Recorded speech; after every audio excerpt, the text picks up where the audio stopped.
KBS 열린 토론.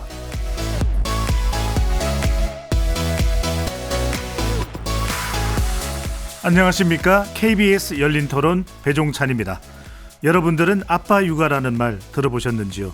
고용노동부에 따르면 지난해 육아휴직자 중 남성의 비율이 30%를 돌파했다고 합니다. 2015년 5.6%에 불과했던 남성 육아휴직자들이 9년 사이 인원은 9배, 비중은 6배 이상 증가했다고 하는데요. 세계적인 초저출생 국가인 대한민국에서 아빠 육아 비중 증가가 가져온 효과와 의미는 무엇일까요? 오늘 KBS 열린 토론 저출생 위기 대응 방송 주간 기획으로 아빠 육아의 달인으로 불리는 네 분과 함께 우리나라 출산과 육아 실태, 아빠들이 변화시키고 있는 육아의 미래에 대해 얘기 나누는 시간 가지도록 하겠습니다. KBS 열린 토론 지금부터 시작합니다. 치열한 토론 속에서 더 나은 세상을 찾아갑니다.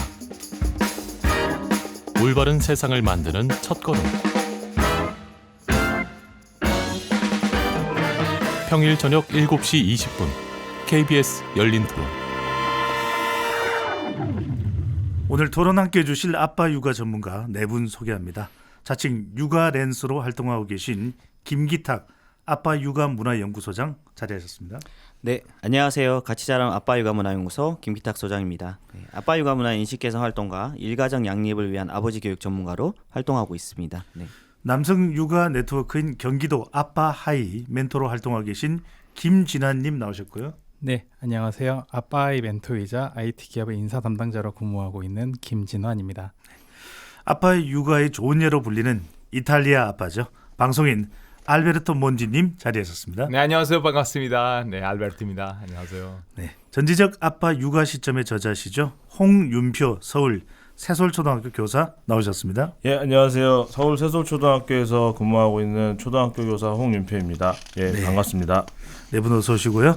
아빠가 변화시키는 육아의 미래 특집에 참여해 주시는 청취자분들께 특별한 선물 준비했습니다.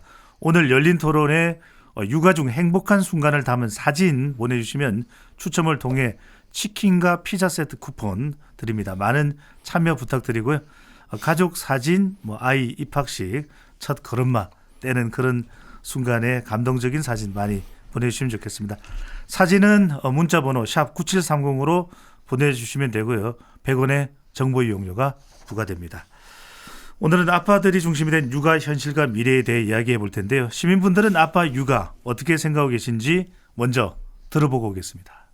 친구들 집만 봐도 옛날 그런 가부장적인 생활보다는 많이 완화됐다고 생각합니다. 완전 주도적으로 하는 친구들도 있는 반면 보통 와이프가 하다가 남편들이 한 일주일에 두세 번, 세네 번 정도 도와주는 식으로 하는 애들도 있고. 근데 예전에는 정말 남자들은 육아휴직을 쓰는 게 좀 사회적으로 인정이 안 되는 분위기라고 생각을 했었거든요. 최근에 들어서는 남자 직원들도 이제 육아휴직에 대해서 아무런 꺼리낌 없이 이야기를 하고 그 육아휴직을 마치고 복귀해서는 좀 더 능률적으로 일하려고 하는 그런 것들이 많이 보이더라고요. 아빠가 육아를 함께 하냐 안 하냐 굉장히 큰 차이가 있다고 생각이 들고요. 그게 아이의 정서에도 분명히 영향을 주는 것 같아요. 물론 저출산 문제는 아빠의 육아 참여만으로 해결할 수 있는 문제는 아니겠지만 여자들이 아무래도 개인으로서 깨나가기는 힘든데 아빠랑 엄마가 또 하나의 힘이 돼주고 그런 가정들이 또 어떤 공동체가 되어지고 해서 목소리를 좀 모을 수 있으면 이런 사회 문화적인 부분이나 정책적인 부분도 더 많이 개선될 수 있을 거라 생각이 들어요. 아빠가 할 수 있는 역할과 엄마가 할 수 있는 역할은 분명히 다르고 저희 아이가 지금 대학교 3학년인데 5살 때부터 20살 때까지 제가 매일매일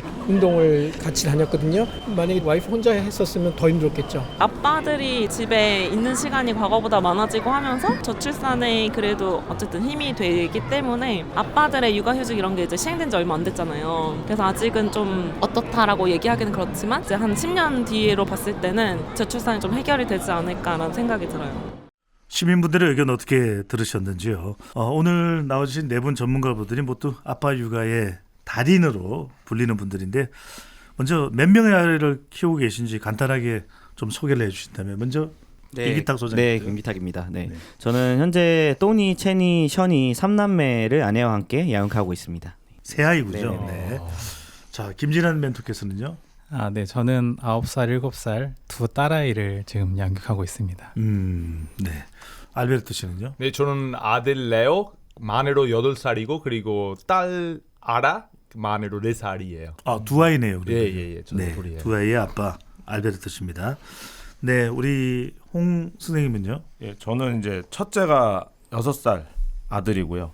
둘째가 4살 딸 이렇게 두 아이를 기르고 있습니다. 네. 다들 지금 둘 아니면 우리 김기탁 소장님이 세 아이의 네. 또 네. 이제 둘부터 다둥이. 둘부터 그렇죠. 다둥이 부모 또 아빠이십니다. 자, 네 분 모두 아빠 육아 전문가라고 이제 불린다고 제가 소개를 해드렸는데 아빠 육아에 관심을 가지게 된 계기가 있을까? 사실 우리가 이게 아빠 육아 이야기하는 것이 분명히 그만큼 아빠 육아가 활성화되지 않았기 때문에 그런 이유가 있는 건데 먼저 우리 홍윤표 선생님부터 이야기해 주신다면요. 저는 아무래도 학교에서 아이들을 계속 마주하는 일이다 보니까 아이들의 어떤 정서를 이해하는 데 있어서 육아가 좀 지속적으로 필요하겠다는 생각이 들어서 저는 이제 아빠 육아에 관심을 갖게 되었고 사실 저희 아버지 세대가 아빠 육아를 요구하기에는 다소 무리가 있던 세대였다고 생각을 하고 아버지는 그때 굉장히 바쁘셨고 육아라는 건 이제 오롯이 이제 엄마가 가지는 어떤 전유물이라고 생각되던 시대였는데 저한테는 이제 어떻게 보면 기회가 생긴 거라고 생각을 해요. 육아라는 거를 아빠가 감히 할 수 있다, 해볼 수 있다라는 어떤 기회가 생겼으니까 그럼 나도 그러면 기회를 주셨으니까 나도 육아라는 걸 한번 해봐야겠다라는 생각을 가지게 된 거예요. 뭔가 달라진 시대에 다른 생각을 가질 수도 있는 것 아닌가라는 말씀을 해주셨고요. 우리 김진환 멘토께서는요? 네. 저는 어린 시절에 아버지와 함께 보냈던 시간이 많지 않았던 아쉬움이 있어서 늘 아이를 낳으면 아빠와 함께 시간을 많이 보내면 좋겠다라는 생각을 했었습니다. 그리고 이제 아내가 일을 하다 보니 이제 맞벌이 부부로서 좀 제가 참여해야 조금 더 아이들을 더 양육하는 데 있어서 큰 어려움이 없어서 좀 적극적으로 참여할 수 있었던 부분이 있었고요. 그 과정 안에서 회사의 많은 지원 제도들이 좀 아이를 돌볼 수 있는데 큰 역할을 해줬던 것 같습니다. 네. 생각을 그렇게 가질 수 있게 됐고 또 제도도 좀 그렇게 할 수 있도록 지원된다라고 이렇게 말씀을 해주시는데 우리 알베르토 씨는요? 저는 사실 물론 질문의 의도 뭔지 알겠지만 이탈리아 사람, 유럽 사람 입장에서는 육아에 왜 관심이 갔냐는 질문 자체가 좀 신기한 질문이죠. 제 자녀들이라서 제가 낳기 때문에 당연히 육아해야 되고 육아하고 싶죠, 당연히. 그래서 저는 그냥 아기 낳고 당연히 저도 일 안 할 때는 물론 다른 약속이 있을 수도 있지만 일 안 할 때는 무조건 집에 가서 아이들이랑 시간 보내고 싶죠. 지극히 당연한 거 아니냐 이런 말씀. 당연한 거죠. 네, 좋습니다. 우리 김기탁 소장님은요? 네, 저는 10년 전에 이제 첫째 아이가 6개월 때쯤에 이제 가족과 좀 떨어져서 이제 한 6개월 정도를 떨어 지냈는데 그때 지속적으로 좀 보지 못하면서 좀 아내가 이제 극심한 좀 우울증에 빠지고 아이도 저 아빠를 찾지 않는 그런 환경을 좀 경험하고 나서 좀 저희 가족에게 좀 관심을 갖고 이래서는 안 되겠다라는 그런 좀 생각을 갖고 시작을 하게 된 것 같아요. 네, 어떤 특정한 또 계기가 있었다는 말씀 주셨는데 길게 우리가 자세히 다루긴 하겠습니다만 짧게 총평으로 우리나라에서 아빠들의 육아 환경 어떻다고 생각하시는지요? 아까 이제 제도도 좀 괜찮아진 것 같다는 말씀을 해주시겠는데 우리 김진환 멘토 보시기에는요? 네, 국가에서 많은 제도들도 변하고 있고 기업들과 많은 기관들이 변화를 하고 있는 건 사실입니다. 하지만 제가 실제 일을 하면서 느끼는 환경 안에서는 육아는 당연히 엄마가 해야 된다라는 인식이 있거든요. 그러니까 아이들이 방학이거나 아프거나 해서 제가 아이를 돌봐야 되는 그런 상황 속에서도 늘 듣는 말 중에 하나가 엄마는 그럼 뭐 하는데 할머니가 할 수 있는 거 아니냐라고 하는 아이를 돌보는 데 있어서 여성이 더 중심이 되는 그런 사회적인 문화와 인식은 아직 좀 잔존해 있다고 봅니다. 네. 우리 홍 선생님께서는요? 저는 교육 공무원이다 보니까 육아 시간이 확대되고 그리고 육아 그 시간을 쓸 수 있는 그 시기도 지금 늘어나고 있는 걸 몸소 지금 경험하고 있거든요. 그래서 남들보다 더 빨리 퇴근해서 아이들 하원하는 것도 제가 둘 다 케어할 수 있고 아빠 육아 환경으로는 점점 지금 개선이 되고 있는 걸 느끼고 있고 개선이 되니까 아빠 육아를 하기에 더 좋은 조건이 마련되고 있으니 아빠 육아를 지속적으로 장려하는 문화가 또 같이 발맞추어 갔으면 하는 바람. 홍 선생님 생각이 참 중요한 것 같습니다. 엄마하고 아이들을 바라보는 시각이 아빠가 똑같다면, 또 엄마와 라이프 스타일이 똑같다면 육아를 못할 일이 뭐냐, 또 이렇게 들리기도 하는데 우리 알베르토 씨는요? 저는 사실 어떻게 느끼냐면 한국에는 일단 사회적인 분위기도 그런 걸 있지만 방금 말씀하신 것처럼 약간 이런 물리학적으로 그러니까 그 시간이 없기 때문에 옛날에 아빠들은 휴가 많이 못했던 것 같아요. 근데 요즘 이제 상황이 바뀌면서 조금씩 많은 아빠들은 좀 육아 참여할 수 있는 것 같은데 사실 상황이 아무래도 유럽이랑 많이 다르죠. 제가 느끼는 게 한 세대 차이 있는 것 같아요. 그러니까 무슨 얘기냐면 우리 할아버지 세대에는 아빠들은 육아 안 했죠. 그러니까 주로 여성들 위주로 그렇게 육아를 했는데 우리 아빠 세대부터 그러니까 저희 아버지 지금 거의 70세에서요. 우리 아빠 세대부터 아버지들이 모두 육아 많이 참여하고 많이 했고 사회 분위기 바뀌었는데 대한민국은 요즘 그렇게 바뀌고 있는 것 같아요. 딱 그런 차이가 있는 것 같아요. 네. 좋게 잘 바뀌고 있다고 봅니다. 일단은 알베르토 씨는 좀 긍정적으로 변하고 있다는 네네. 말씀이셨는데 김기탁 소장님은 직업을 아예 육아 랜서 이렇게 지칭을 했습니다. 네네네. 이것도 궁금합니다. 우리가 무슨 랜서 어떤 네. 의미인가요? 육아와 프리랜서의 합성어고요. 프리랜서라고 하면 어떤 일을 하세요라고 물어보긴 하는데 육아 랜서라고 하면은 이 사람이 어떤 사람인가에 대해서 좀 궁금해 하더라고요. 그래서 이제 제가 하는 일에 좀 더 관심을 갖고 호기심 가득한 눈으로 질문을 이어가기도 하시거든요. 이 육아랜서라는 명칭을 만들고 나서 육아와 관련된 이제 일을 하시거나 또는 일을 하면서 육아 아이들을 보는 우리 부모님들이 이 육아랜서라는 명칭에 되게 만족감을 표시하고 계십니다.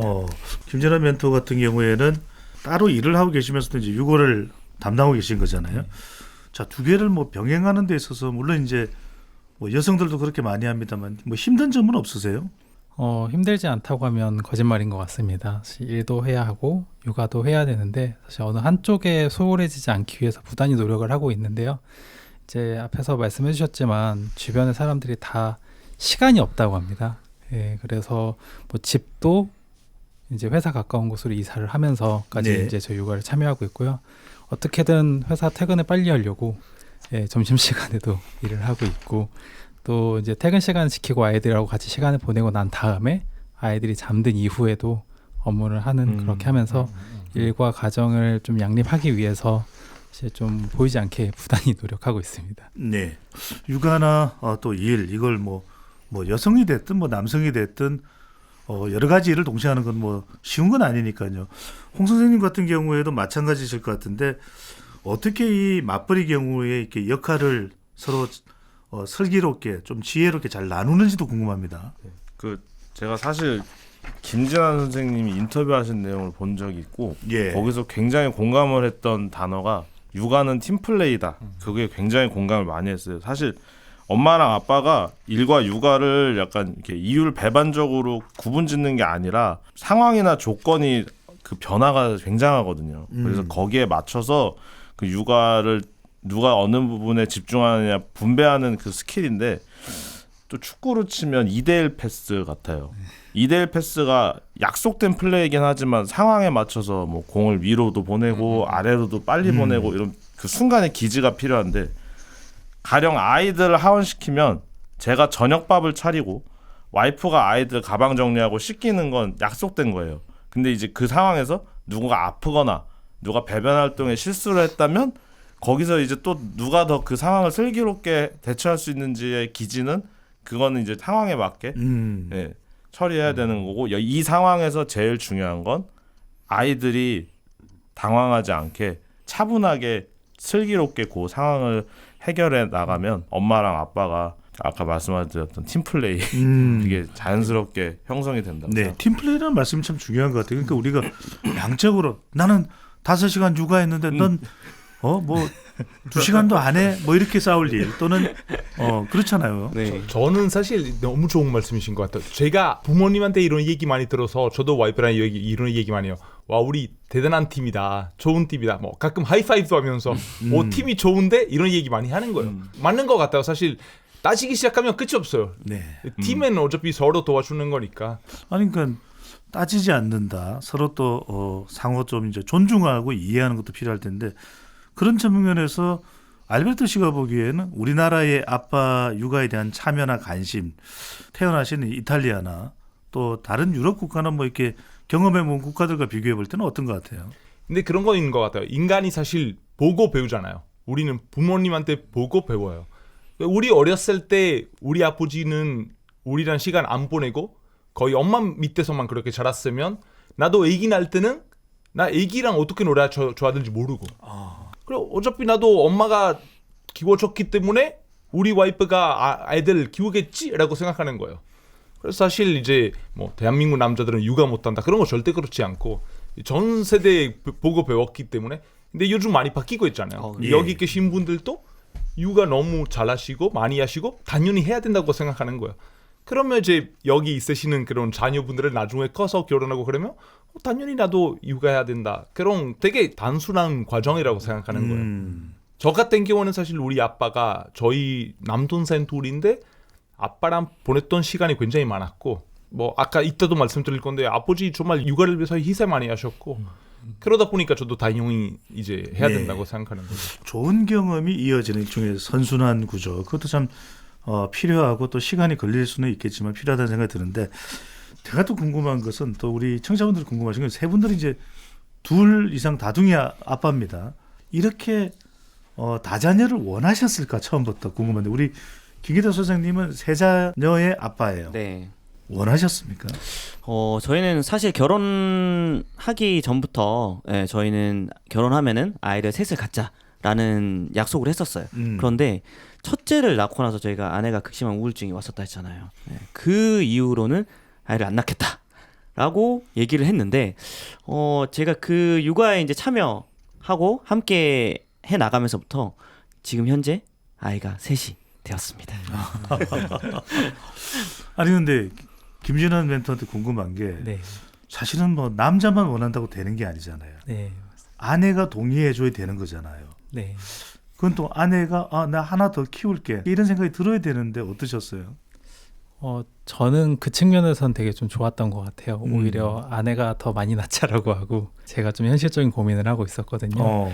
그래서 저희는 신혼여행 가서 일주일 동안 아이를 몇 낳을지를 치열하게 토론을 했습니다. 열린 토론이군요. 네, 일주일 동안 이렇게 짬짬이 이제 계속 열린 토론을 했었는데요. 실제로 이제 아내는 셋을 낳기를 원했고 원래 저는 하나를 낳기를 원했었습니다. 워낙 회사가 보수적이었고 그리고 휴가나 그런 유연근무가 쉽지 않았던 회사였기 때문에 이제 그렇게 됐었는데요. 이제 둘째를 낳으면서 회사를 옮기게 되었는데 이제 거기에서 조금 유연근무나 많은 제도들을 활용할 수 있었습니다. 그래서 사실 이제 신혼여행에서 둘을 낳기로 합의를 하고 나서 이제 둘을 낳고 난 뒤로는 특별히 아내도 저도 계획을 안 세우고 있었어요. 근데 이제 회사의 제도와 이런 여러 가지 이런 사회적인 환경이 변하는 걸 이제 체감을 하다 보니까 하나 더 낳을 걸 하는 좀 뒤늦은 아쉬움은 좀 있는 상태이긴 합니다. 자, 우리 홍 선생님은 어떠셨어요? 저도 형제 자매를 이루자라는 생각이 커서 2명 이상은 낳아서 길러보자. 그래서 첫째를 마주했을 때 그럼 이 첫째를 기르고 나서 이 생활을 우리가 조금이라도 젊을 때 한 명을 더 낳아서 이 연년생 터울이 되더라도 빨리 우리가 이 조금이라도 육아에 저 보탬이 더 잘 될 수 있을 때 길러보자 해서 지금 아들 딸이 태어나게 됐고 사실 와이프는 기회가 된다면 한 명을 더 생각을 하고 있는데 아까 말씀드렸던 현실적인 이유 때문에 저는 이제 조금 고민을 하고 있는 상태고 그런 측면에서 봤을 때 아이가 혼자 있는 것보다는 그 둘이 있을 때 그 서로 노는 모습을 보면 굉장히 그 흐뭇할 때가 많아요. 그래서 저는 2명 이상의 자녀를 갖는 거에 아이들의 그 미래를 봤을 때도 정서 함양에도 도움이 많이 될 거라고 생각하고 있습니다. 지금 우리가 아빠 육아 달인분들하고 지금 이야기를 나누고 있는데 알베르토 씨한테 궁금한 게 한국 아내와 결혼하셨잖아요. 아내가 더 높차고 가셨습니까? 아니면 알베르토가 이탈리아는 그냥 많이 낳고 보는 거야 이렇게 뭐 원하셨던 거예요? 이게 사실 굉장히 큰 문화 차이인 것 같아요. 한국 사람들은 자녀 계획이라는 말 쓰잖아요. 예. 그리고 굉장히 현실적이에요. 한국 사람들은. 어. 아, 우리 이런 조건도 있기 때문에 한 명만 날까, 두 명만 날까, 뭐 사교육도 있고 뭐 되게 현실적이에요. 약간 근데 우리는 유럽에서는 뭐 복지나 제도 때문인지 모르겠지만, 예. 아니 문화인 때문인지 모르겠지만 일단 이런 자녀 계획 말 자체가 잘 안 쓰고. 물론 부부끼리 얘기하죠. 몇 명 낳고 싶어? 이렇게 얘기하지만 저도 어떻게 생각하냐면 물론 현실과 계획이 중요하지만 이 인생이 계획대로 되겠어요? 안 되죠. 저희도 사실 첫째 낳기 위해서 노력을 많이 했는데 거의 3년 동안 안 생겼고 이 출산이라는 게 사실 이 어떻게 보면 제 입장에서는 자연에서 오는 굉장히 아름다운 기적이잖아요. 사실 자연이 허락하지 않으면 안 되잖아요. 그래서 제 생각에는 우리는 그냥 되게 자연스럽게 했던 것 같아요. 네. 얘기 낳고 싶어서 했고 셋째는 얘기 많이 했는데 대화하면서 이제 와이프가 자기도 이제 나이도 있고 야 우리 국제 부부인데 5명을 위한 비행기표 사는 게 얼마나 비싼지 아냐. 이탈리아 어떻게 가냐. 이런 현실적인 얘기 우리 또 많이 했어요. 네. 근데 저 이런 말씀 왜 들었냐면 제 생각에는 주변에 많은 부부들은 자녀를 위한 준비하다가 내조칠 때 많아요. 근데 내조치다 보니까 나중에 오히려 출산 아예 못할 때도 있고. 근데 요즘 저출산 사회인데 오히려 제 생각에는 좀 더 계획 덜 하고 자연스럽게 애기 낳자 이런 사고방식이 더 좋지 않을까 싶습니다. 근데 이게 참 중요한 말씀. 김기덕 선생님. 네네. 아주 이 얘기 듣다 보니까 새 아이 아빠가 저밖에 없으니까 네. 두 아이 아버님들에게 좀 드리고 싶어가지고 궁금했어요. 주도권을 네. 주셨어요. 네. 제가 또 저희도 둘째 때는 진짜 둘째 그 탄생을 위해서 2박 3일로 여행도 갔거든요. 오로지 탄생만을 위해서. 근데 실제로 안 생기긴 했어요. 그런데 셋째를 낳고 나니까 실상 이 셋째부터는 첫째, 둘째는 지원을 정말 못 받는다 생각했는데 셋째는 정말 많은 혜택을 받아가지고 나라에서 좀 키워주고 있다라고 해도 저는 그 정도도 얘기해도 괜찮을 것 같습니다. 네. 셋째 가지십시오. 김 소장님하고 셋째를 또 권유를 하셨는데 우리 알베르토 씨 이야기를 들어보면 굳이 이렇게 몇 명이냐라는 것 자체를 제한받지 않을 수 있는 그런 문화와 제도가 되는 거 참 중요하다는 생각인데 홍 선생님께 좀 여쭤보겠습니다. 그런데 학교에서 또 많은 아이들을 보기도 하시고 2명의 자녀를 두고 계시는데 우리는 저출생 국가, 인구 절벽 국가로 불립니다. 왜 이렇게 안 낳으려고 할까요? 아무래도 아이가 마주하게 될 세상이 좀 갈수록 더 좀 치열하고 각박해 보여서 아이들에게만큼은 그런 경험을 주고 싶지 않다라는 생각이 좀 기저에 좀 있는 것 같아요. 그리고 육아 관련 제도도 많이 개선이 되고 있는데 이게 그 결혼 정년기 세대라고 하잖아요. 예. 그 사람들에게 이런 것들이 잘 알려져야 되는 것도 물론 있어야 되고 어필이 돼야 된다고 생각해요. 내가 이 제도를 통해서 와 정말 이렇게 아이를 낳기 좋은 환경으로 바뀌고 있구나. 그럼 나도 한번 시도해봐야지. 그래서 나도 좋은 가정을 꾸려봐야지라는 그 의지를 이렇게 복돋아주는 분위기, 그런 어떤 사회적 분위기가 형성이 돼야 되는데 그런 것들에 대해서 좀 안내가 조금 더 잘 돼야 된다고 생각합니다. 그러니까 아이를 낳으면 왜 좋은지 네. 욕심을 낼 수밖에 없게 네. 아이와 함께하는 것이 행복한지. 자, 3명의 자녀인 김기덕 선생님께 안 여쭤볼 수 없습니다. 3명을 낳은 아이를 낳고 살고 계신 거 후회하세요? 아니죠? 절대 후회하지 않습니다. 그럼 뭐가 좋은지 얼마나 행복한지를 좀 이야기해 주세요. 이거는 3명을 키워보지 않으시면 모르실 텐데. 네, 일단 너무 일단 물론 육아는 팀플레이고 힘든 부분들도 있긴 하지만 그 힘든 부분들 중에서도 그 기쁨을 주는 요소들이 있거든요. 그 기쁨을 주는 요소들 때문에 우리가 부모들이 좀 많이 버티고 또 함께 해나가는 여정을 나가기도 하는데 그 아이의 그 웃는 모습이라든지 또는 우리 어른들은 아이들에게 뭐 훈육을 하거나 이런 상황들을 계속 가르치긴 하지만 그 상황 속에서도 엄마 아빠를 계속 의지하고 지지하고 믿고 따르고 있다는 거. 그거 하나만으로도 정말 너무 고맙고 그 아이들을 바라보는 제 눈빛에 꿀이 뚝뚝뚝뚝 떨어지는 것 같습니다. 힘든 것보다는 물론 뭐 기저귀도 갈아야 되고 또 애 학원 보내면 생각하면 힘든 건 있지만 그래도 더 큰 기쁨이 있다. 그런데 알베르토 씨한테 여쭤봐야 될 것 같은데 정작 주변을 둘러보면은 이 아이에 대한 시각들 부정적인 게 있습니다. 이른바 노 키즈존도 있고요. 애들 좀 안 왔으면 좋겠다. 식당에 가서 이제 아이들이 돌아다니면 아이고 이거 왜 아이들을 데려와고 지금 말이야 밥도 제대로 뭐 이런 또 시각이 상당히 또 아이 갖기 힘든 문화를 만든다라는 지적을 하는데 어떻게 보시는지요?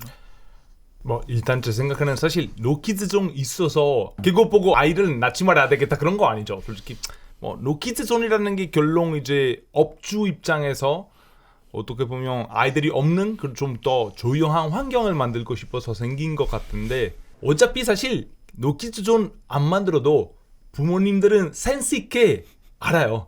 아 애들 데리고 그 식당 가는 게 아닐 것 같다. 그래서 뭐 다른 데 가고 어차피 그런 노키즈 존 만드는 업주들의 마음도 사실 이해가 가고. 이탈리아도 있긴 있습니까? 없습니다. 없고 만약에 생기면 사회적으로 큰 비판 받을 것 같아요. 왜 저희는 사실 이 반려동물 못 들어가게 아는 가게들도 많지 않아요. 대부분 반려동물도 들어갈 수가 있고 물론 서로 배려해야 되고 센스가 있어야 되지만 그래서 아이들 못 들어가게 한다? 난리 날 것 같아요. 우리나라가 뭐든 좀 빠른 것 같아요. 네. 맞아요.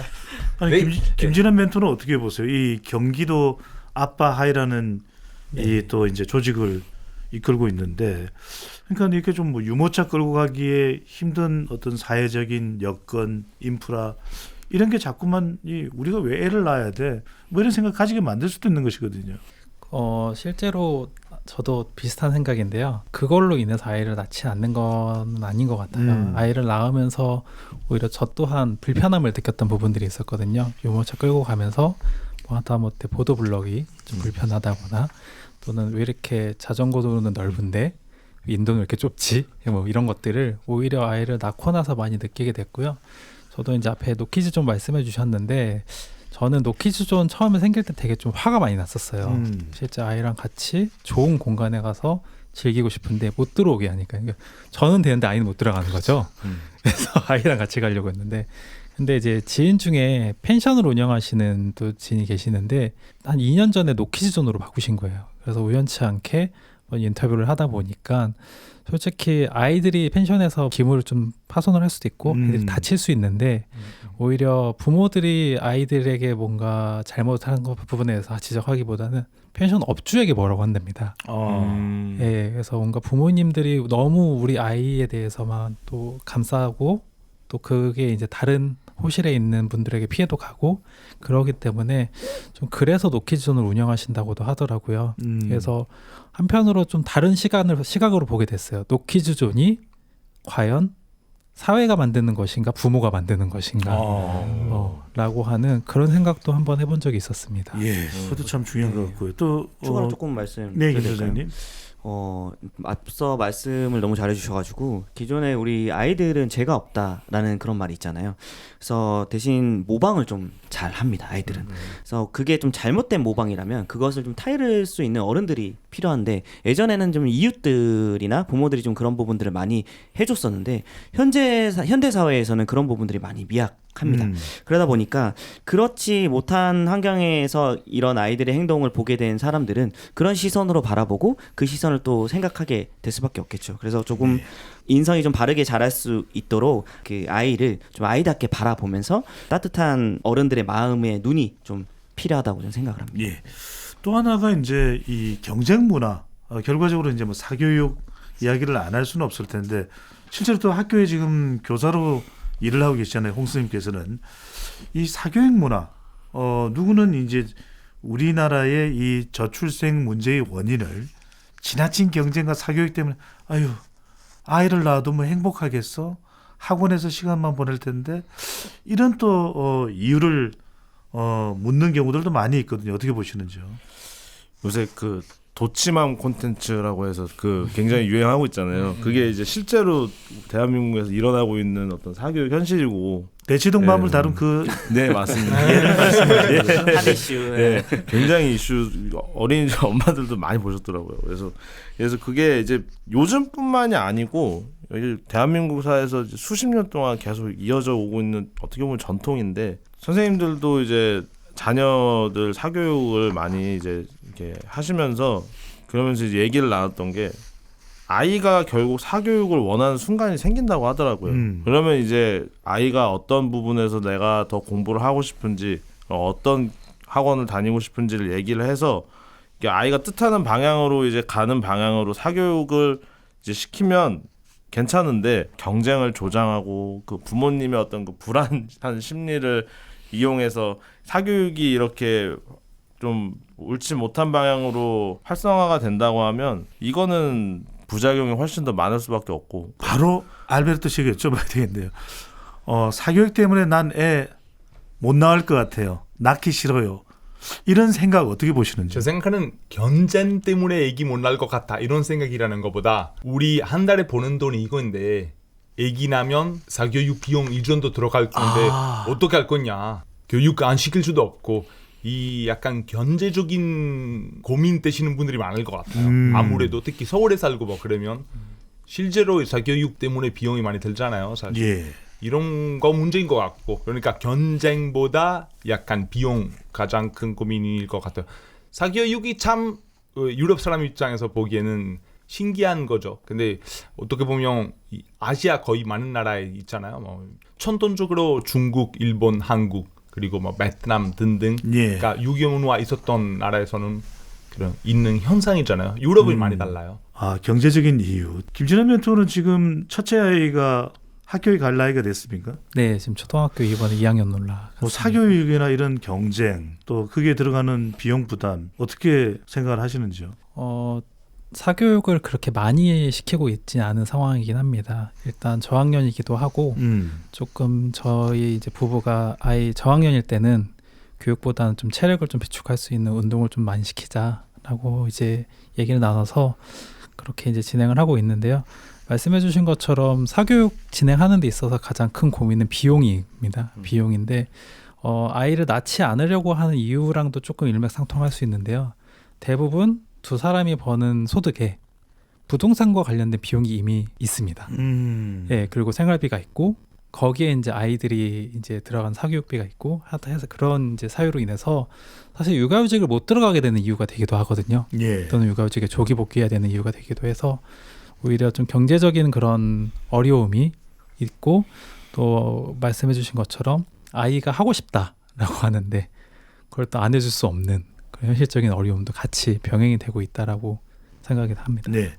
자, 이제 아빠 육아 이야기를 좀 더 깊이 들어가 보면 좋을 것 같은데 물론 2부에서 더 저희들이 자세하게 다루긴 하겠습니다만 먼저 김기탁 소장님께 아빠가 육아를 한다. 육아 랜스라는 말씀도 하셨잖아요. 네. 그러면 좀 아빠 육아에 대해서 아이들이 어떻게 바라볼까 이게 궁금해요. 육아하는 데 있어서 엄마에게 기대하는 거, 아빠에게 기대하는 거 같다고 봐야 될까요? 좀 다르다고 봐야 될까요? 저는 조금 다르다고 보고 있고요. 아버지가 아이들에게 정서적으로 좀 줄 수 있는 부분들이 좀 꽤 크기 때문에 그 정서적 지지를 받은 아이들은 뭐 학습 효과라든지 또는 언어 효과라든지 이런 부분들이 뭐 많은 연구 결과를 통해서 이미 나타나고 있고 저희 아이 같은 경우에도 저와 함께 좀 많은 시간을 보내다 보니까 아이의 뭐 자존감이라든지 성취감이라든지 자기 효능감 같은 것들이 좀 더 이렇게 많이 올라오면서 실제로 초등학교 저희 한글을 안 떼고 초등학교 보냈습니다. 네, 근데 실제로 초등학교 1, 2학년 때 같은 경우에는 국어를 20점 맞아오던 아이가 어제는 단어평가에서 100점을 맞아 오더라고요. 그처럼 충분히 뭐 이런 교육열도 중요하긴 하지만은 아이가 충분히 할 수 있는 그 여건과 상황을 만들어주는 것이 굉장히 중요하고 아이가 스스로 할 수 있는 그 자립심을 길러주는 것이 굉장히 중요하다고 생각을 합니다. 네, 홍 선생님은 어떻게 보세요? 우리가 아빠가 이제 일과 또 육아가 양립해야 된다 그러면 그만큼 이제 더 적극적으로 참여하는 것도 중요한데 아빠 육아는 어떻게 해야 된다라는 게 있을까요? 어떻게 보시는지?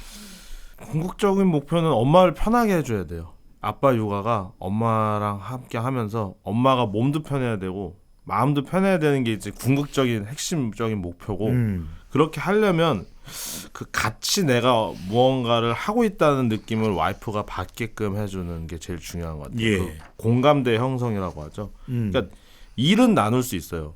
근데 육아는 분담이라는 단어를 쓰기에는 조금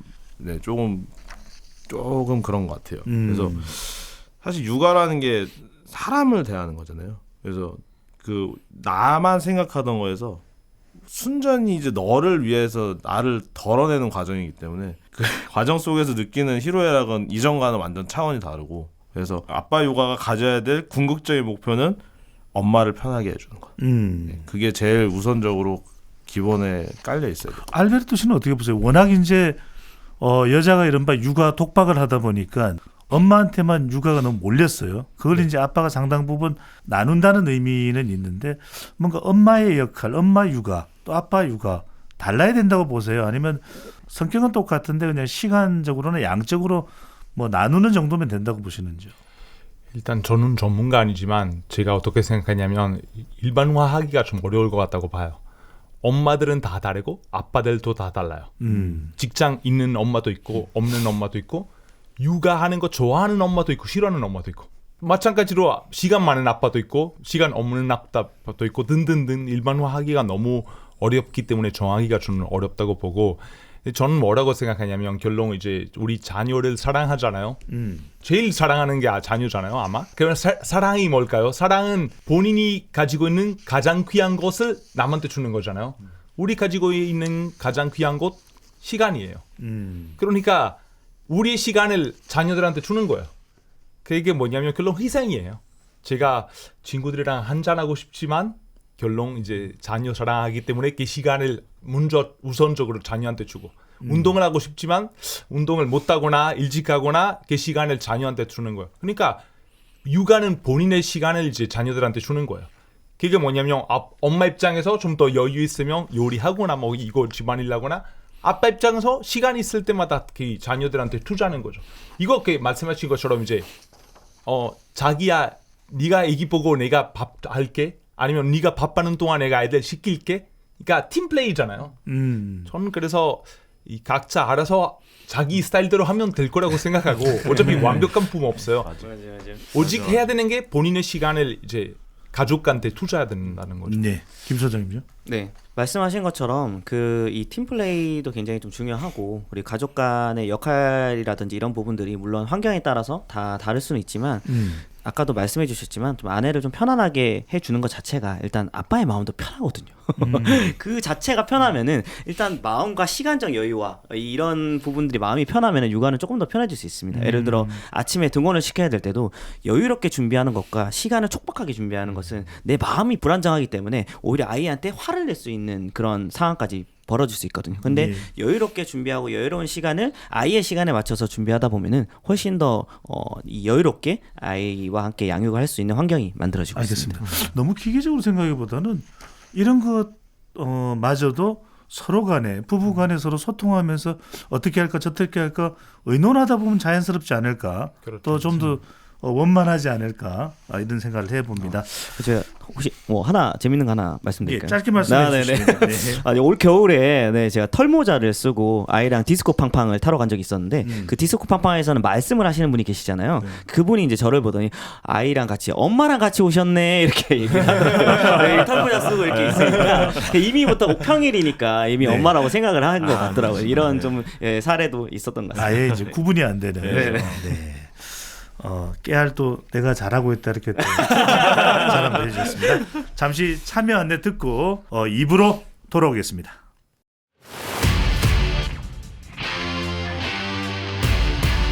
토론에 정답은 없습니다. 토론이 세상을 바꿀 수도 없습니다. 하지만 질문은 새로운 세상을 만들 수 있습니다. 질문으로 올바른 세상을 만드는 첫걸음 KBS 열린 토론.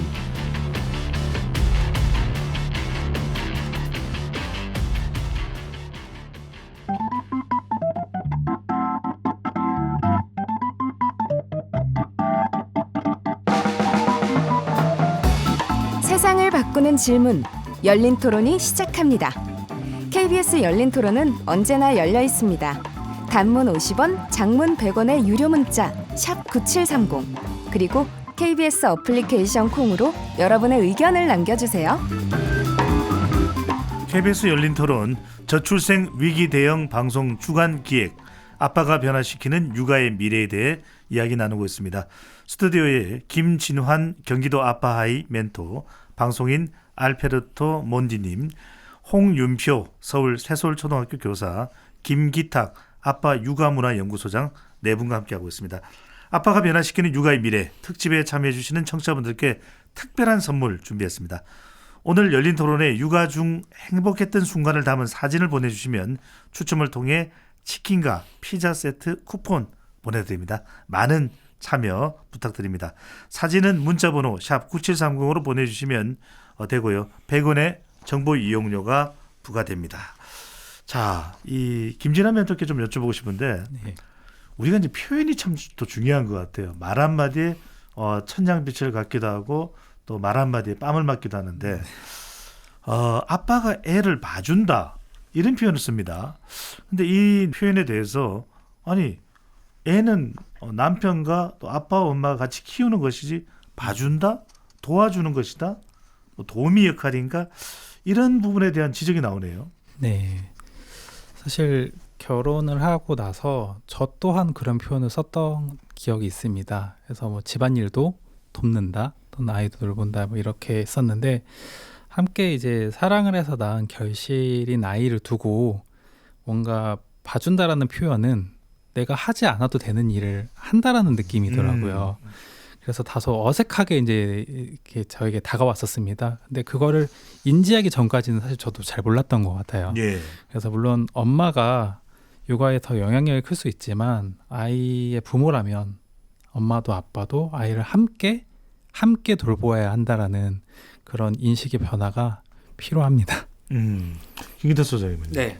우선 첫 번째는 이 아버님들의 가족 가치관이 좀 변해야 됩니다. 기존의 이 가족이었다면 우리들의 부모님이 가족이었지 않습니까? 그렇지만 이제 결혼을 하고 아이를 낳았다면은 이제는 아내와 아이로 좀 바뀌어야 되는 게 첫 번째고요. 그리고 두 번째는 이제 아내분이 이제 남편분을 좀 신뢰할 수 있어야 된다. 네. 이게 사람은 누구나 실수를 하면서 성장을 하잖아요. 네. 그런 것처럼 우리 남편들도 실수를 많이 합니다. 그럴 때마다 좀 지지와 응원을 좀 보내주면서 남편들을 좀 신뢰할 수 있고 믿고 지지를 해줘야 되는 부분들이 있고 남편들이 이게 못해서 안 하는 것이 아니라 네, 이게 몰라서 안 하는 네. 경우들이 굉장히 많거든요. 그렇기 때문에 하나하나 또 알려주면서 내가 또 이것까지 알려줘야 돼?가 아니라 좀 알려주고 기다려주고 지지하고 응원해주면은 아빠의 육아는 날로 성장할 겁니다. 여기다가 너무 저도 공감하고 말씀 너무 잘하셨고 어머님들한테 말씀드리고 싶은 것도 이런 거 있어요. 그냥 가끔 아이들을 그냥 아빠한테 맡기세요. 걱정하지 말고 우리 남편 못할 것 같은데 어떡해? 기저귀 못 갈 건 그냥 놔두고 아빠들은 우리 알아서 어떻게든 배워요. 처음에 좀 못할 수도 있지만 네. 그래서 애기 태어나자마자 그냥 아빠들한테 많이 맡기는 게 저는 추천합니다. 좋은 거예요. 아버님들도 이제 혼자서 보낸 거 경험해봐야 많은 생각을 하게 돼요. 네, 많이 또 배우고 그래서 엄마들 역할도 되게 중요하다고 생각해요. 네. 아빠가 아이와 혼자 있는 것을 둘만 있는 것을 또 뭔가 부담으로 생각할 것이 아니라 오히려 엄마가 없는 동안 내가 아이와 함께 있으니까 내가 더 행복한데 그렇죠. 이런 생각을 할 수 있느냐가 참 중요할 것 같은데 홍 선생님 그래서 여쭤봅니다. 오히려 엄마 육아보다는 내가 육아는 내가 더 낫다. 아빠가 더 낫다. 뭐 이렇게 생각할 수 있는 것도 있을까요? 그렇게 생각해 본 적은 없는데 네. 그냥 아빠가 육아를 하면서 느끼는 거는 이게 사실 경험해보지 않고서는 이게 경험치가 쌓이지 않는 것처럼 그냥 주어졌을 때 아이들 저녁을 먹이면서 어느 반찬도 좋아하는지를 알려면 저녁을 제가 차려서 같이 먹어야 되고 제가 아이들이랑 잠을 자려고 이제 준비를 할 때 보통 엄마랑 같이 자려고 하는데 그럼 아빠랑 자려고 할 때는 내가 어떤 제스처를 취해주거나 어떤 뭐 책을 읽어주거나 아니면 뭐 유튜브 하나만 딱 한 번만 보고 자는 거야 이런 약속이라도 규칙이라도 정해서 하나 이러면 제가 아이가 저랑 같이 있을 때 그럼 나는 아빠랑 잘 수 있구나 라는 어떤 그 편안한 마음을 가질 수 있고 그래서 엄마는 사실 이렇게 해야 된다 저렇게 해야 된다라는 것을 조금 아이들한테 알려준다면 예. 아빠는 조금 그 먼 발치에서 엄마가 아이들에게 하는 것을 조금 바라봐주고 그리고 내가 굳이 나서야 된다면 아빠로서 이런 말과 행동을 아이들에게 한 번 더 해줄 수 있는 그런 제스처를 취하는 게 제일 좋다고 생각합니다. 아니 김진환 멘토는 주변의 분들 육아에 또 적극적으로 참여하시는 아빠들과 대화를 나눠보면 애는 내가 오히려 키워요. 아이들이 나를 더 좋아해요. 이런 또 이야기 하시는 분들도 계십니까? 네, 그럼요. 있습니다. 사실 생각보다 전업으로 아빠를 하는 분도 계시고요. 그러니까 이게 저도 그 과정 안에서 전업주부라는 그런 직업을 아빠가 할 수 없는 예. 그런 부분도 좀 확인을 했습니다. 그래서 뭔가 정책에 대한 변화에 대한 제안도 하기도 하고요. 그런 것처럼 뭐 저 또한 그렇지만 뭐 주로 이제 그런 아빠들은 장점을 극대화시키는 것 같습니다. 그래서 뭐 저를 예를 들면 아내보다 제가 조금 더 요리를 더 잘합니다. 그래서 그래서 아이들과 함께 안전하신 거죠? 네, 괜찮으신 안전합니다. 거죠? 네. 그래서 네, 제가 조금 더 요리를 잘하다 보니까 오히려 아이들이 좋아하는 음식 이런 것들은 아이들이 저한테 와서 만들어 달라고 하거든요. 네, 그런 것처럼 오히려 장점을 극대화하면서 아이들과 함께 시간을 보내면 조금 더 효과적이고 효율적인 육아를 할 수 있는 아빠가 될 수 있는 것 같습니다. 지금 김진환 멘토는 아이들은 내가 먹여 키우고 있다 이런 말씀을 하시는 겁니다. 김 소장님. 말씀 되게 잘해주셨는데, 네, 제가 또 알기로는 지난 2월에 대전에서 꿈돌이 아빠단이라고 또 자주 모임 출범을 했습니다. 네, 그래서 그리고 또 남양주에 있는 위스테이 별내 꿀꿀이 아빠단이라고 있는데 그 꿀꿀이 아빠단에서는 처음에 4명, 5명 이렇게 시작을 하셨다가 지금은 약 한 20명 정도 아버님들이 그 단지 내에서 이제 활동을 하고 계시는데 남양주 대표 아빠 육아 모임이기도 합니다. 처음에는 엄마들에게 휴식을 주기 위해서 시작을 했는데 이제는 엄마들이 쉬지를 않고 나도 좀 끼워달라고 나도 좀 같이 놀아줘 아빠들만 너무 아이들이랑 노니까 나도 같이 놀고 싶다 같이 여행 가고 싶다라는 말들을 많이 할 정도로 이런 아빠들의 육아가 지금 활발해지고 있습니다. 알겠습니다. 홍 선생님도 좀 여쭤봐야 될 것 같은데 뭐 우리 사회가 그동안 이제 뭐 여성 중심의 육아 문화였던 건 분명합니다. 그러다 보니까 이제 아빠가 뭔가 육아를 하고 엄마가 하던 역할을 대신 하려고 하더라도 좀 인프라나 이런 시설들이 주로 엄마들 위주였다.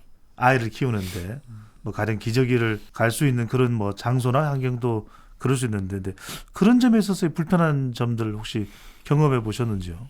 그 연식이 좀 오래된 건물 안에 이제 공공시설의 수유실 확인해 보면 거기 문 앞에 엄마 외 출입 금지라는 편말이 생각보다 꽤 있어요. 그러니까 수유실이라는 게 정말 수유를 위한 공간으로 국한이 돼서 아빠는 들어오면 안 됩니다라고 붙어 있는 공간이 심심치 않게 있어요. 그래서 그러면은 이거를 지금 내가 바로 들어갈 수 없으니까 관계자분한테 가서 지금 상황이 이러한데 기저귀만 갈고 나오겠다. 그랬던 경험도 있고 그리고 이제 저는 이 굉장히 좋은 그 시설인데 손을 대면 센서가 닿았을 때만 물이 나오는 개수대 있잖아요. 이거 육아할 때 좀 불편한 게 많아요. 물이 계속 흘러나와서 아이를 이제 이렇게 좀 잘 씻기고 빨리 그 상황을 닦이고 기저귀를 갈고 나가야 되는데 계속 손이 이거 어떻게 닿아야지 물이 나오지 하면서 근데 아이는 또 울어요. 불편하니까. 그래서 이런 것들이 조금 육아를 하면서 깨닫는 이런 거는 좀 개선이 돼야 되는구나. 그러네요. 네. 알베르토 씨는 어떤 점들이 좀 경험해 보신 게 있으세요? 저는 솔직히 일단 인프라에 대해서 말씀드리자면 한국은 웬만한 나라보다 인프라 더 잘 돼 있어요. 예를 들어서 수유실 어디 가도 다 있고 오히려 유럽에 가면 모유 수유 밖에서 하시는 분들이 많잖아요. 그건 뭐 자연스러운 분위기이기도 하고 제 입장에서는 그래서 인프라 너무 잘 돼 있고 유일하게 좀 개선됐으면 좋겠다는 부분이 뭐냐면 스포츠 할 수 있는 데 없어요. 그러니까 유럽에는 오히려 아빠가 주말에 애들 데리고 밖에 나가기만 하면 대도시 안에서도 축구장, 농구장, 뭐 배구 할 수 있는 거 뭐 키워나갈 수 있는 공원이라든지 뭐 그런 거 다 있어요.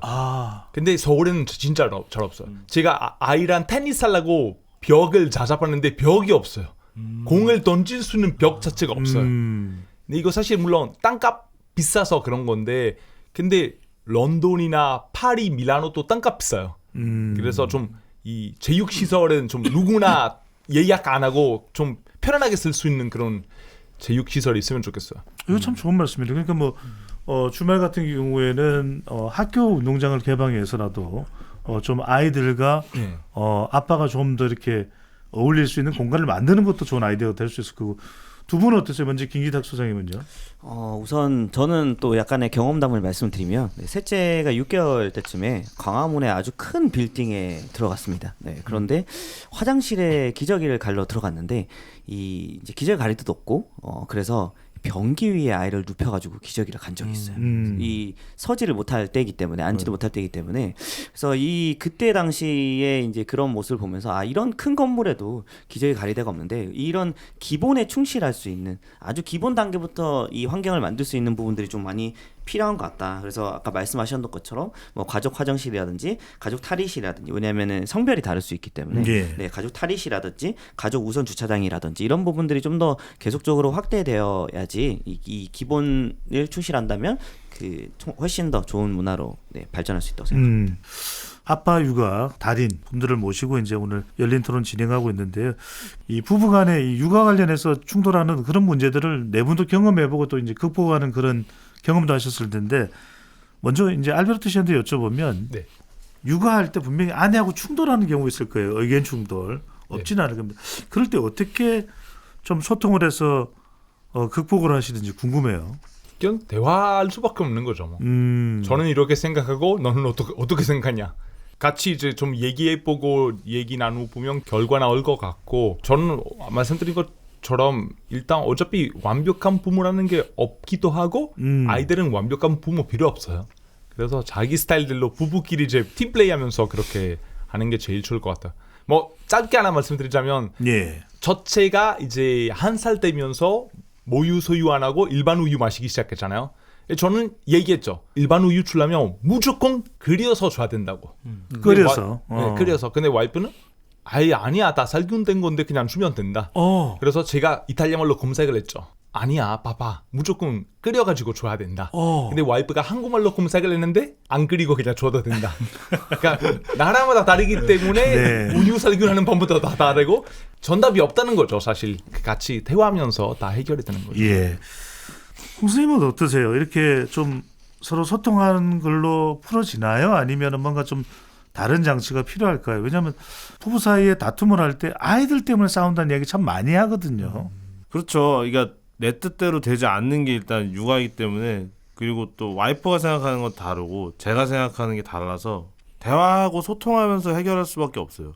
어떤 그 공부에도 왕도가 없듯이 육아에도 어떻게 정해져 있는 무슨 정답이라는 게 없기 때문에 저는 이제 그 잠을 자는 거에 대해서 크게 중요하게 생각을 안 해봤는데 아이들이 그 연년생이고 계속 새벽마다 깨서 수유를 하다 보니까 2시에 첫째가 깨면 2시 반에 첫째를 재우고 3시에 둘째가 일어나고 계속 이렇게 핑퐁이 일어났을 때 그때 사실 이제 사람이 원래 그러려고 그런 게 아닌데 너무 잠을 못 자고 내가 힘들다 보니까 예민해지죠. 이제 그때 이제 엄마랑 아빠가 이제 서로 이제 좀 충돌할 수 있는 부분이 있는데 그런 어떤 것들을 슬기롭게 극복하는 건 대화하고 소통해서 그 상황을 슬기롭게 해결해 보자. 그 같이 가자.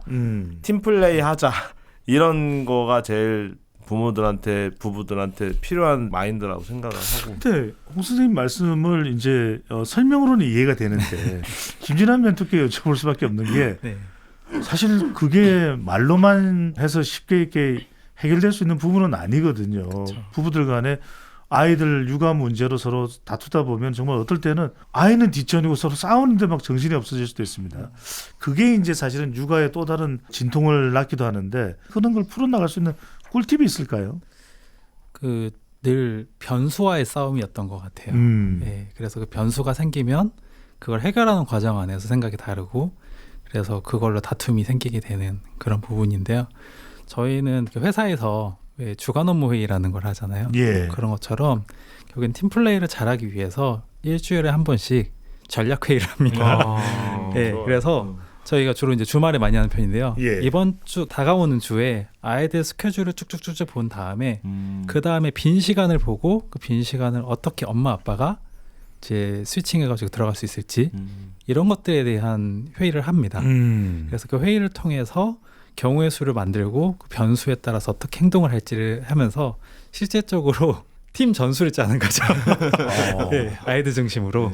네, 그렇게 하다 보니까 조금 더 그 치열한 과정이 좀 덜 치열해지고 물론 그 과정 안에 또 다른 변수가 나타납니다. 그래서 아이를 회사에 데려가기도 하고 제가 갑자기 회사 일하다가 튀어나가기도 하고 하는데요. 그래서 결국에는 사건이 발생된 이후에 대화하는 게 아니라 발생되기 이전에 먼저 전술을 한번 짜보고 네. 거기서 대응을 해가지고 좀 현명한 판단을 할 수 있도록 하면 큰 도움이 될 것 같습니다. 김희태 선생님. 네, 말씀도 너무 잘해주셔가지고 조금만 덧붙이자면 이 문제는 굉장히 심플합니다. 네, 사실 남성분들보다 여성분들이 더 많은 고민을 하고 더 많은 생각을 해서 말을 꺼내는 경우가 많거든요. 네, 그래서 여성분들 충분히 공감하실 거예요. 근데 남성분들 좀 공감하기 어려운 부분들이 뭐냐면 이야기를 들었을 때 내가 뭔가를 해결해줘야 되겠다는 생각을 많이 가지고 있거든요. 근데 해결해주는 것이 아니라 그냥 고민한 아내의 말을 들어주고 공감해주고 그것을 같이 의논하자는 취지가 가장 강하거든요. 그만큼 고민하고 얘기한 거를 그래서 내가 문제를 해결해달라는 게 아니야. 내 말을 들어달라는 거야. 네. 라는 그 부분이 굉장히 강하기 때문에 그것을 들어주면서 이야기를 나누다 보면 문제는 자연스럽게 해결됩니다. 그리고 제가 한마디 좀 붙이자면 예. 제 생각에 더 중요한 거 저랑 와이프랑 하기로 결정한 게 뭐냐면 일단 이렇게 의견이 달라도 아이들 앞에서 싸우거나 그런 거 하지 말자. 이거 너무 중요합니다. 그냥 애기 입장에서 혼란스러운 거예요.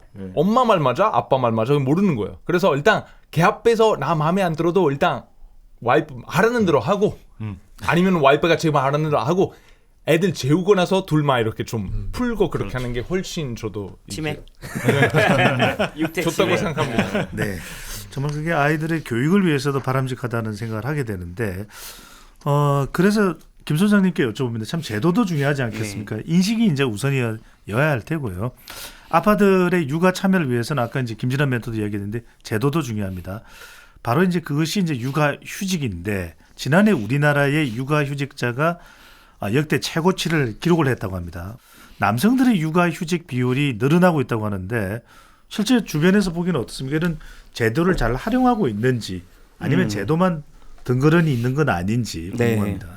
5년 전에 이제 너무 과거로 가면 좀 그러니까 5년 전에 비해서도 굉장히 많이 지금 좋아졌고요.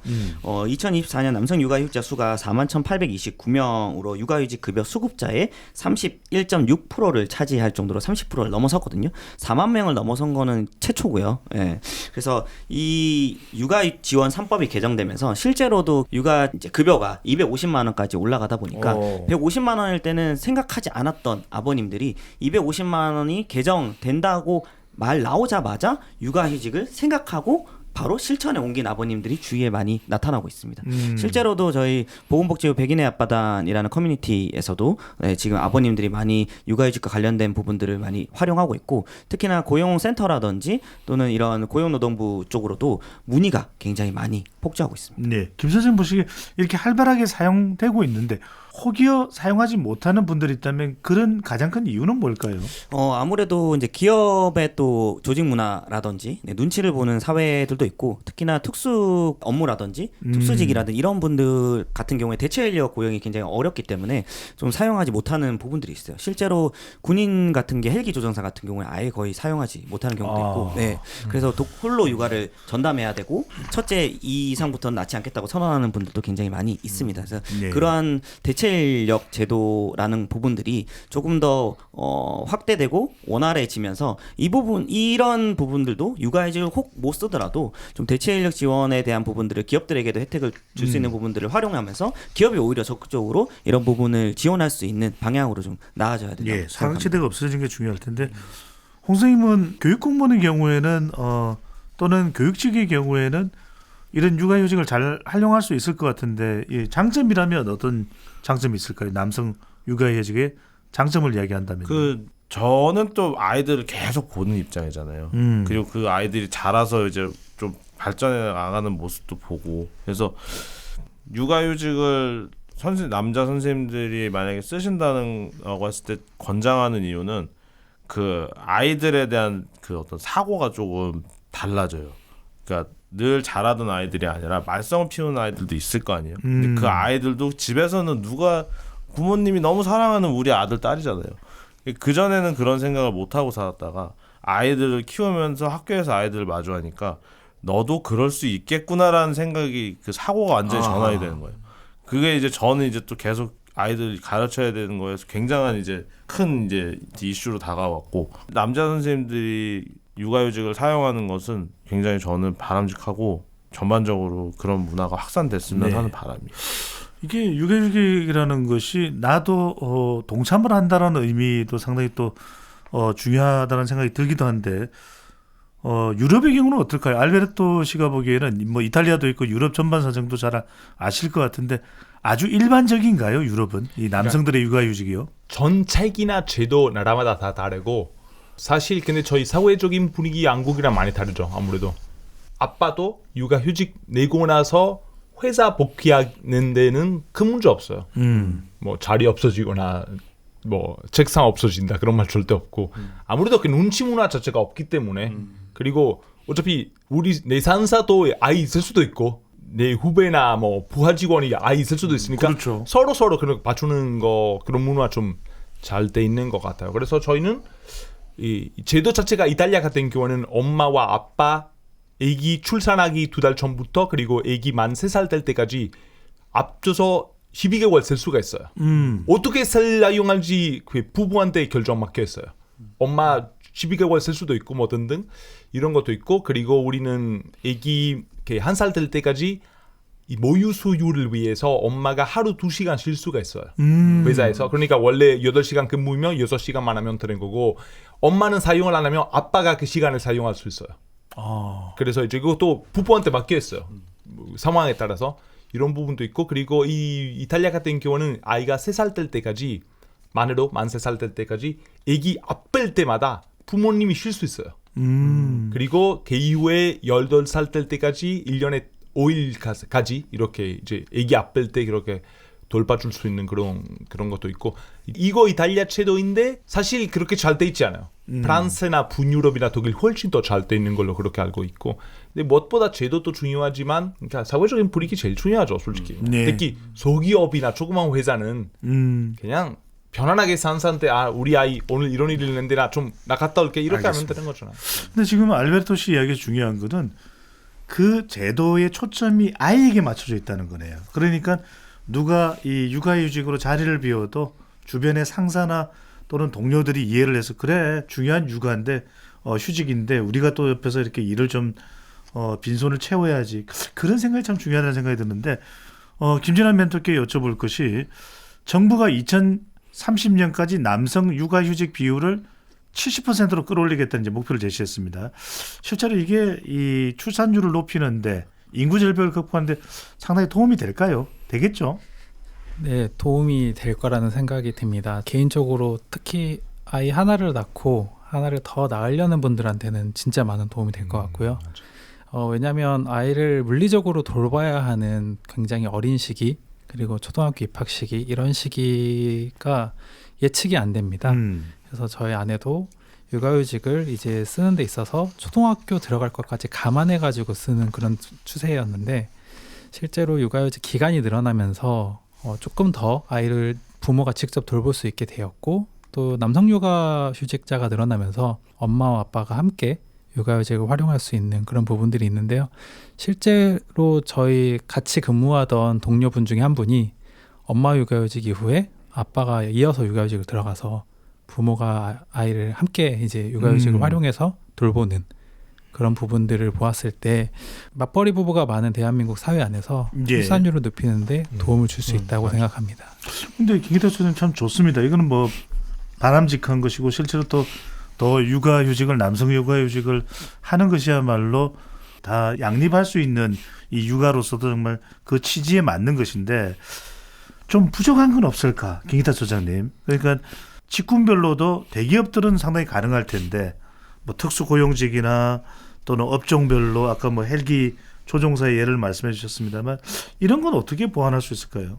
물론 사각지대에 있는 우리 근로자분들이라든지 소상공인이라든지 이런 분들의 육아휴직과 관련된 부분이라든지 육아 지원이라든지 이런 정책들이 더 개편되고 좀 보완돼야 될 필요성은 있다고 봅니다. 근데 현재 우리나라 양육 정책들은 사실 선진국에 내비쳐도 그 정책들이나 이런 제도들은 잘 되어 있다고 생각을 합니다. 맞아요. 근데 문제는 기업이 얼마만큼 같이 발맞춰 나가느냐가 중요한데 사실 기업의 조직 문화나 기업의 이런 지원들이 많이 뒤쳐져 있는 게 사실입니다. 근데 실제 부영에서는 이번에 1억, 2억을 줬잖아요. 네, 그 이후에 오히려 이제 사내 출산율이 21% 가량 늘어났고 오히려 신입 직원 채용 의 지원자는 5배나 늘어났다고 하거든요. 예. 그만큼 고용 효과라든지 아니면 사내 정책들도 굉장히 잘 되어 있어가지고 이런 기업과 정부의 이 서로가 상호작용하고 할 수 있는 이런 작업들이 계속적으로 지속적으로 이루어져야 됩니다. 기업한테도 이익을 줄 수 있는 정부의 노력이 필요합니다.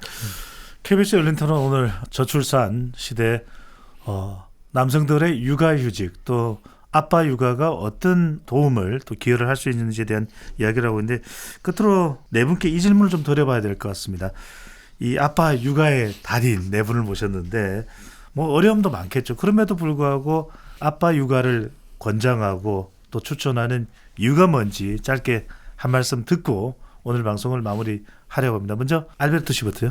제 입장에서는 제일 쉽게 아빠도 행복해지고 가족도 행복해지고 아이들도 행복해진다고 생각해요. 팀플레이 하면서 이 도와주는 거니까 함께하는 이유가 당연히 좋다고 생각합니다. 아빠 육아 이것이 행복이니까요 라는 말씀해 주셨습니다. 우리 홍윤표 선생님은요? 저는 아까도 계속 말씀드렸지만 아빠 육아가 가장 필요한 이유는 엄마를 편하게 만들어주는 거고 아빠 육아를 하면서 제가 느낀 거는 3가지의 기억 시옷을 배웠어요. 첫 번째는 겸손이고요. 두 번째는 검소. 세 번째는 감사예요. 아빠 육아를 하면서 이 3가지를 오롯이 느낄 수 있게 되어서 아빠 육아는 아무리 강조해도 지나치지 않아요. 네, 저도 3가지의 시옷 기억하겠습니다. 김진아 멘토는요? 네, 아이를 같이 이제 아내와 돌보면서 소확행을 많이 이뤘던 것 같아요. 특히 이제 아빠로서는 퇴근길에 이제 아이들이 좋아하는 것들이 눈에 들어오더라고요. 그래서 그거를 사가게 되고 그 사가면 또 아이들이 유난히 또 아빠를 반기게 되고 또 그걸 같이 먹으면서 행복한 그 시간을 보내는 게 어떻게 보면 가장 평범하지만 인생에 있어서 가장 아름다운 순간이어서 그런 순간들을 기억하고 생각하면서 아직 시도해보지 않은 분들은 한번 그려보면서 준비하시면 좋을 것 같습니다. 네, 김기타 소장님은요? 네, 결혼을 하고 아이를 낳는 것 자체가 인간으로서의 성장입니다. 결혼과 출산은 선택이지만 그 선택을 옳게 만드는 것은 우리들입니다. 그래서 내 인생에 아내와 아이들이 없었다면 참 재미없었을 것 같습니다. 네. KBS 열린 토론 저출생 위기 대응 방송 주간 기획 아빠가 변화시키는 육아의 미래 이것으로 모두 마무리하겠습니다.